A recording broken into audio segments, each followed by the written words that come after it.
Tim kami terdiri dari Putri Nur Hidayati NIM 055, Akbar Surya Maulana NIM 058, Miftahul Farihah NIM 074, Lukiana Khutluai Nuraini NIM 077, dan Muhammad Arifki Wahyudi NIM 092. Pada kesempatan kali ini, kita akan membahas tentang perencanaan sumber daya manusia. Poin pertama adalah definisi perencanaan sumber daya manusia. Menurut Arthur W. Sherman dan George W. Bohlander, perencanaan sumber daya manusia adalah proses mengantisipasi dan membuat ketentuan atau persyaratan untuk mengatur arus gerakan tenaga kerja ke dalam atau pekerja baru di dalam promosi, pindah, dan demosi, dan keluar atau pensiun, berhenti, dan diberhentikan di lingkungan sebuah organisasi atau perusahaan. Selanjutnya adalah tujuan dan manfaat perencanaan sumber daya manusia. Tujuan perencanaan sumber daya manusia dibagi menjadi dua bagian, yaitu tujuan umum dan tujuan khusus. Tujuan umum bertujuan untuk meraih laba kompetitif secara berkelanjutan dalam operasional dan konkret di bidang bisnis sebuah organisasi. Sedangkan tujuan khusus yaitu ada jangka pendek atau perspektif tahunan dan jangka panjang atau jangka sedang. Sedangkan manfaat perencanaan sumber daya manusia yaitu yang pertama, meningkatkan efektivitas dan efisiensi pendayagunaan sumber daya manusia. Yang kedua, menyelaraskan aktivitas sumber daya manusia berdasarkan potensinya. Yang ketiga, meningkatkan kecermatan dan penghematan pembiayaan atau kos dan tenaga dalam melaksanakan rekrutmen dan seleksi. Yang keempat, perencanaan sumber daya manusia yang profesional mendorong usaha menciptakan dan menyempurnakan sistem informasi sumber daya manusia agar selalu akurat. Dan yang terakhir yaitu perencanaan sumber daya manusia dapat meningkatkan koordinasi antar manajer unit kerja atau departemen. Selanjutnya adalah perencanaan sumber daya manusia yang efektif. Nah, perencanaan sumber daya manusia yang efektif mencakup dua hal, yaitu perencanaan kepegawaian dan perencanaan program. Yang pertama adalah perencanaan kepegawaian.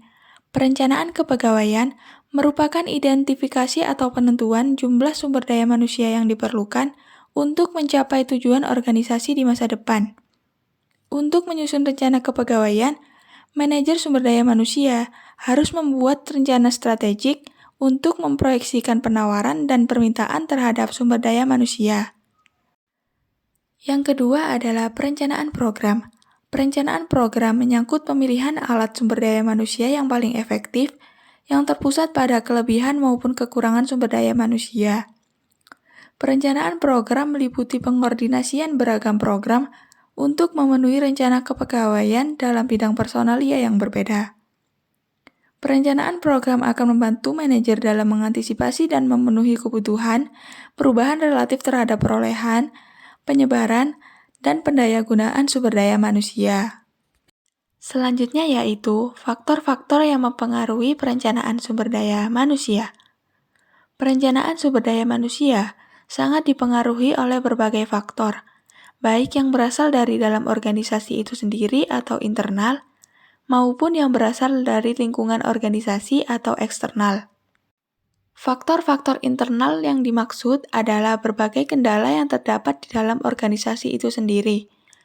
Faktor internal terdiri dari rencana strategik, anggaran, estimasi produksi dan penjualan, usaha atau kegiatan baru, rancangan organisasi, dan tugas pekerjaan. Sedangkan faktor-faktor eksternal yang dimaksud adalah berbagai hal yang pertumbuhan dan perkembangannya berada di luar kemampuan organisasi untuk mengendalikannya. Beberapa faktor eksternal tersebut ialah situasi ekonomi, sosial budaya, politik, peraturan perundang-undangan, teknologi, dan pesaing. Selanjutnya adalah teknik dan sistem perencanaan sumber daya manusia. Teknik-teknik perencanaan sumber daya manusia dibagi menjadi dua bagian, yaitu teknik non-ilmiah dan teknik ilmiah. Teknik non-ilmiah diartikan bahwa perencanaan sumber daya manusia hanya didasarkan atas pengalaman, imajinasi, dan perkiraan-perkiraan perencanaannya saja. Perencanaan sumber daya manusia semacam ini resikonya cukup besar. Misalnya, kualitas dan kuantitas sumber daya manusia tidak sesuai dengan kebutuhan perusahaan. Akibatnya, akan timbul mismanagement dan pemborosan yang akhirnya akan merugikan perusahaan. Sedangkan teknik ilmiah diartikan bahwa perencanaan sumber daya manusia dilakukan berdasarkan atas hasil analisis dan data, informasi dan peramalan-peramalan, dan perencanaan yang baik. Perencanaan sumber daya manusia semacam ini resikonya relatif kecil karena segala sesuatunya telah diperhitungkan terlebih dahulu.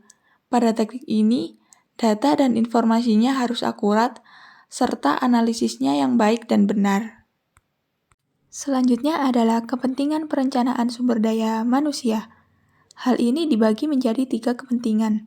Yang pertama, kepentingan individu. Hal ini membuat individu pegawai meningkatkan potensi dan kemampuannya. Yang kedua, kepentingan organisasi. Kepentingan organisasi sangat bermanfaat bagi organisasi untuk mendapatkan calon pegawai yang memenuhi kualifikasi. Yang ketiga, kepentingan nasional. Hal ini berkaitan dengan pemerintah dapat memanfaatkan pegawai berpotensi tinggi untuk meningkatkan produktivitas nasional. Selanjutnya adalah permasalahan perencanaan sumber daya manusia.